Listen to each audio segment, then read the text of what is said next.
வர லீட்ஸ் எல்லாம் லெஃப்ட்ல வந்துட்டு அப்படியே ரைட்ல போயிடறாங்களா, கன்வர்ஷனே ஆக மாட்டேங்கிறாங்களா? அதுக்காக நான் 3 டிப்ஸ் சொல்றேன், நோட் பண்ணி வச்சு ட்ரை பண்ணி பாருங்க.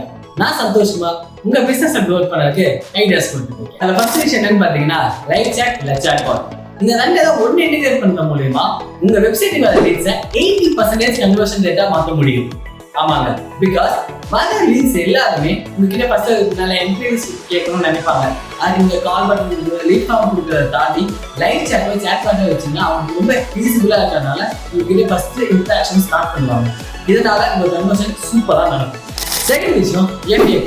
இந்த FAQ நிறைய பேர் சின்ன விஷயமா நினைச்சு ஸ்கிப் பண்ணக்கான சான்சஸ் நிறையவே இருக்கு. பட் ஆனால் அது அப்படி இல்லை. FAQ நம்ம வெப்சைட்ல ஒரு பெரிய ரோலை பிளே பண்ணுது. ஏன்னா உங்க கஸ்டமருக்கு வர டவுட்ஸ் எல்லாம் உங்க வெப்சைட்ல நீங்க ஆன்சர் பண்ணிருக்கணும். என்ன ஆகும்னா உங்க மேல ஆட்டோமேட்டிக்கா ட்ரஸ்ட் பில்ட் ஆகும். ஸோ FAQ கொஞ்சம் கான்சன்ட்ரேட் பண்ணிட்டு ட்ரை பண்ணி பார்த்து கன்ஃபார்மா ஒர்க் அவுட் ஆகும். மூணாவது டெஸ்டிமோனியல்.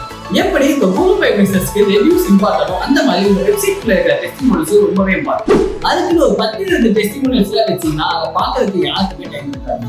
ஸோ ஒரே ஒரு வீடியோ வைங்க, அந்த வீடியோக்குள்ள 10-20 டெஸ்டிமோனியல்ஸ் அட்டாச் பண்ணி கொஞ்சம் ஃபாஸ்ட் ரைசிங்கா வச்சீங்கன்னா பார்க்கறவங்களுக்கு கொஞ்சம் ப்ளீசிங்கா இருக்கும். அதனால உங்க மேல இருக்கிற ட்ரஸ்டும் செம்மையா பில்டப் ஆகும். நான் சொன்ன இந்த 3 விஷயத்தையும் சேவ் பண்ணி ட்ரை பண்ணி பார்த்துட்டு ஒர்க் அவுட் ஆச்சா இல்லையா கமெண்ட் பண்ணுங்க.